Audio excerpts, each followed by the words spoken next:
जी भूतानची सीमा आहे, डोकलाममध्ये कशा प्रकारचा क्रायसिस निर्माण झाला होता हे आपल्याला आठवत असेल.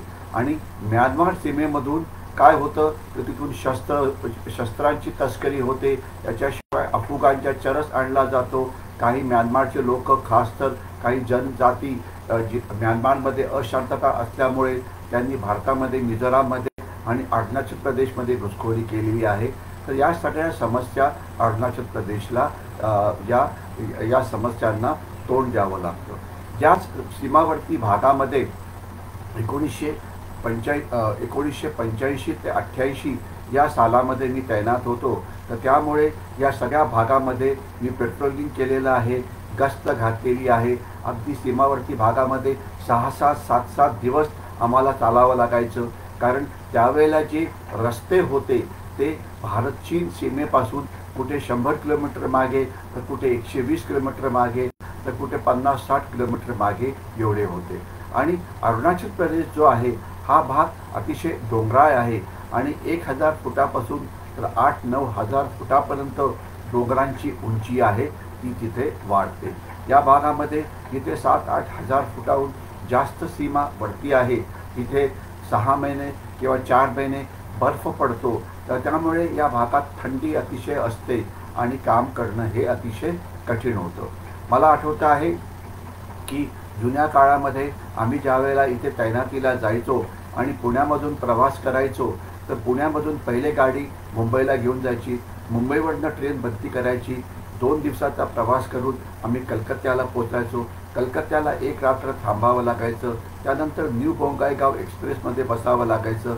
ती 24 तास घ्यायची. ती तुम्हाला बोंगाईगावला घेऊन जायची आणि बोंगाईगावमध्ये पुन्हा तुम्हाला मध्ये ब्रेक करावा लागायचा आणि तुम्हाला नंतर सेलापत्तर एक्सप्रेस या ट्रेनमध्ये बसावं लागायचं. ती तुम्हाला 1 रात्रीचा प्रवास करून सेलापत्तरला पोचवायची, जिथे तुम्हाला उतरावं लागायचं.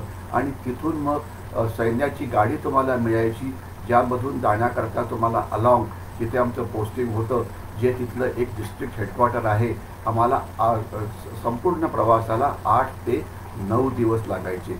परंतु आता दळणवळणाची साधनं इतकी चांगली झालेली आहे की पुण्यावरनं एक विमानसेवा सरळ आपल्याला गुवाहाटीला घेऊन जाते. 3 तासामध्ये रात्री 2:30ला विमान पुणे एअरपोर्टवरनं असतं आणि सकाळी 5:30ला ते गुवाहाटीला पोहोचतं. परंतु त्यानंतर गुवाहाटीला तुम्हाला 2 तास थांबावं लागतं आणि त्याच्यानंतर गुवाहाटीवरनं तुम्हाला दिब्रुगडला जाणारं विमान मिळतं, जे तुम्हाला 1 तासाच्या आत दिब्रुगडला पोहोचवतं.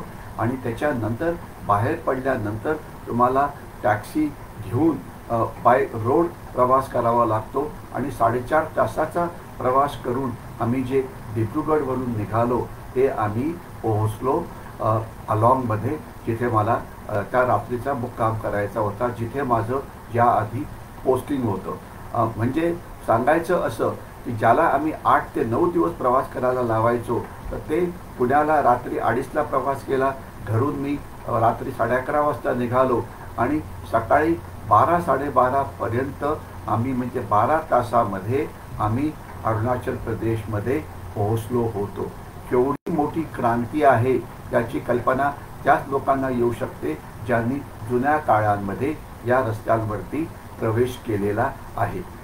आता मी आपल्याला या 11 दिवसामध्ये आम्हाला काय बघायला मिळालं याविषयी सांगण्याचा प्रयत्न करीन.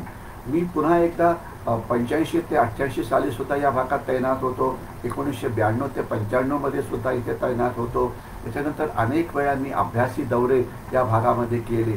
परंतु 2016 नंतरचा हा पहिला प्रवास होता, ज्यामुळे नेमकं परिस्थिती कशी आहे ती बघायला मिळेल. आणि मी फक्त विश्लेषण करीन की जी प्रगती झालेली आहे त्यामुळे भारत चीन सीमा सुरक्षित करण्यामध्ये आपल्याला कसं यश मिळालेलं आहे. लक्षात असावं की या म्हणजे अरुणाचल प्रदेश आणि त्या बाकी 7 सिस्टर्स आहे यांच्या 98% सीमा या परदेशाला, म्हणजे नेपाळ असो की भूतान असो की चीन असो की म्यानमार असो की बांगलादेश असो, याला लागलेला आहे. आणि केवळ 2% सीमा जो सिलिगुडी कॉरिडॉर नावाचा भाग आहे तिथे भारताशी जोडली गेलेली आहे.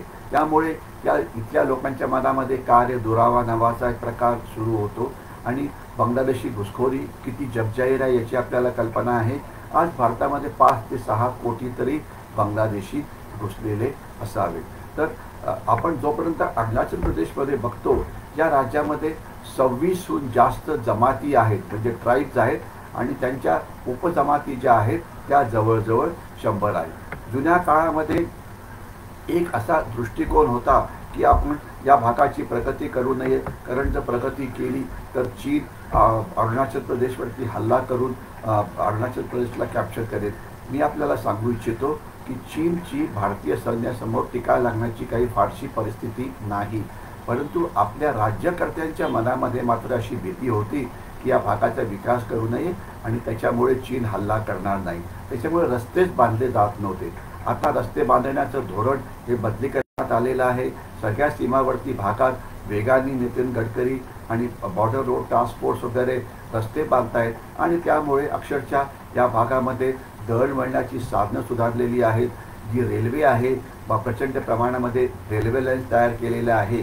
आणि आपल्याला माहिती असेल की जो ईशान्य भारत आहे त्याच्या मध्य भागामध्ये ब्रह्मपुत्रा ही नदी वाहते आणि ती ईशान्य भागाला 2 मोठ्या भागामध्ये वाटते.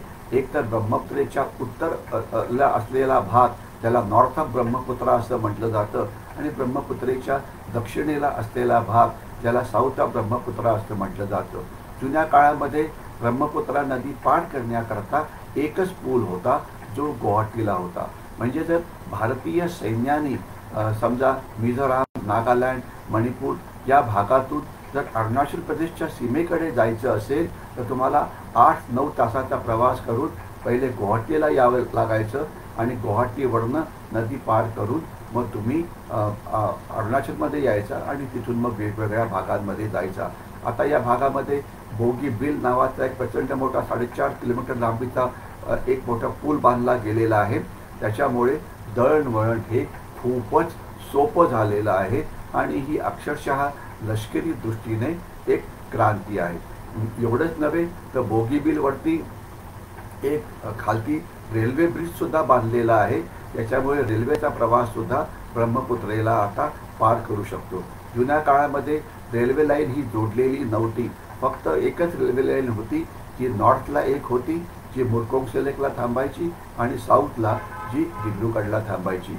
आता सेलापत्थर आणि दिब्रुगड हे सुद्धा रेल्वे सेवेनी जोडलं गेलेलं आहे, ज्याच्यामुळे शेतीचा माल आणि इतर बाबींचा मोठ्या प्रमाणामध्ये आयात आणि निर्यात ही केली जाते. तर अरुणाचल प्रदेशमध्ये रस्ते आहेत त्याच्याविषयी नंतर मी बोलीन, परंतु एक लक्षात असावं की चीनने एक व्हाईट पेपर तयार केलेला आहे ज्यामध्ये त्यांनी म्हटलं होतं की आम्ही पुढच्या काही वर्षामध्ये 5 लढाया लढणार आहोत.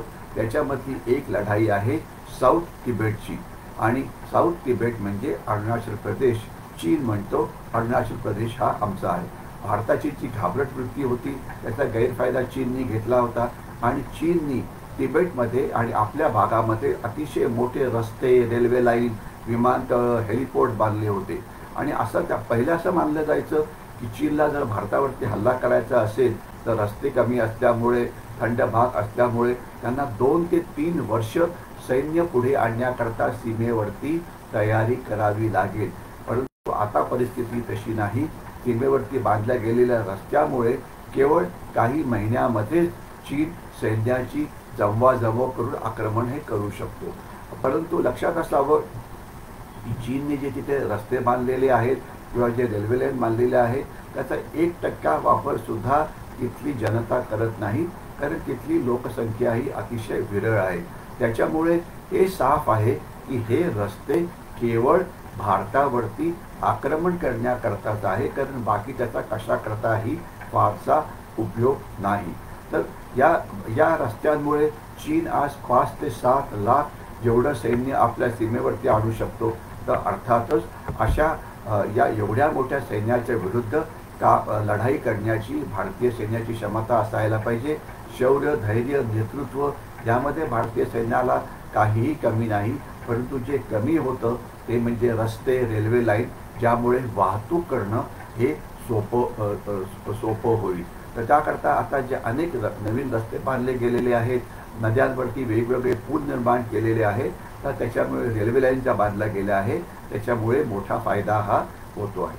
लक्षात असावं की डोंगराळ भागामध्ये रस्ते बांधणं याला खूपच वेळ लागतो. याचं मुख्य कारण असं असतं की डोंगराळ भाग असतो तिथे रस्ते बांधण्याकरता तुम्हाला केवळ काही 5-6 महिने एवढाच फक्त वेळ मिळतो. एवढाच नव्हे तर इथे मजूर मिळत नाहीत, तिथे अत्याधुनिक तंत्रज्ञान वापरता येत नाही. परंतु आता सरकारने प्रायव्हेट कंपनीजला काम देऊन रस्ते बांधण्याची स्पीड ही वाढवलेली आहे.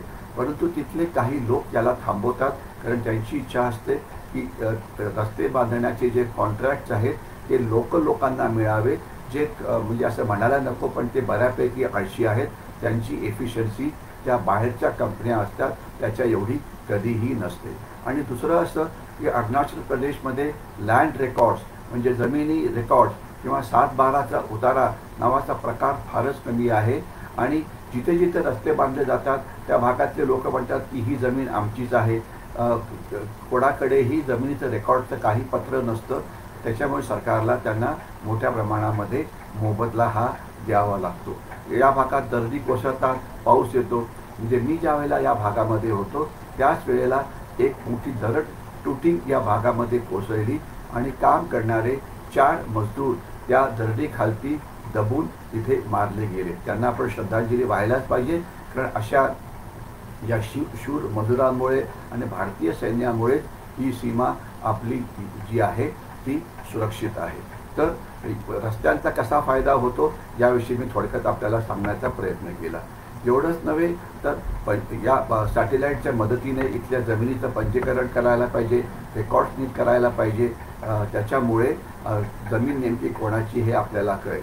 परंतु या भागामध्ये जमिनी विकून सामान्य नागरिकांकडे प्रचंड पैसा हा निर्माण झालेला आहे आणि बहुतेक सगळ्या कुटुंबांकडे एक 4 व्हीलर आणि 1 ते 2 टू व्हीलर्स असतातच. म्हणजे पैसा आम जनतेपर्यंत कसा पोहोचला आहे याची आपल्याला कल्पना यावी. चांगली बाब अशी आहे की हे जे 4 व्हीलर्स आहेत याचा वापर अनेक कुटुंब हे टुरिझम म्हणजे पर्यटनाकरता करतात. इथे होमस्टे नावाचा प्रकार मचुका खोऱ्यामध्ये किंवा सियांग खोऱ्यामध्ये खूप पॉप्युलर आहे. सियांगमध्ये सुद्धा हा खूप पॉप्युलर आहे. या भागामध्ये आदिवासी जे राहतात त्यांना प्राप्तिकर म्हणजे इन्कम टॅक्स हा लागू नाही. आणि अनेक काही इतर व्यावसायिक जे इथे सेटल झालेले आहेत त्यांनी दुकानं इथल्या लोकल जनतेच्या नावाने उघडलेली आहे, तर त्याच्यामुळे त्यांना इन्कम टॅक्स भरावा लागत नाही. लक्षात असावं, भारतीय सैन्य जे सीमेवरती सर्वात पहिले होतं, जिथे इवन अरुणाचल प्रदेशची जनता राहत होती त्यांना मात्र इन्कम टॅक्स का प्राप्तिकर हा कधीही माफ झाला नव्हता. परंतु चांगल्या रस्त्यामुळे आता पंजाब, उत्तर प्रदेश, बिहार, पश्चिम बंगाल आणि आसाममधला शेतीमाल जो आहे हा अरुणाचल प्रदेशमध्ये मोठ्या प्रमाणात येतो. आणि अरुणाचल प्रदेशमध्ये फळं खूप होतात. उदाहरणार्थ अननस आहे, संत्री आहे. तर त्यांच्या आता या फळांना आसामच्या मोठ्या शहरांमध्ये चांगला भाव मिळतो आहे. तर याचा फायदा अर्थातच आम जनतेला होतो आहे. आणि अरुणाचल प्रदेशमधली पुष्कळशी जनता दिब्रुगड फार जवळ असल्यामुळे केवळ 4 तासात आपण तिथे जाऊ शकतो. याच्यामुळे मेडिकल करता, आरोग्याकरता दिब्रुगड किंवा आसामचा प्रवास हा करतात. तर त्याच्यामुळे हा फायदा खूपच झालेला आहे. आणि पर्यटन व्यवसाय हा सियांग खोऱ्यामध्ये वाढलेला आहे, सियांगमध्ये वाढलेला आहे, मचुकामध्ये वाढलेला आहे.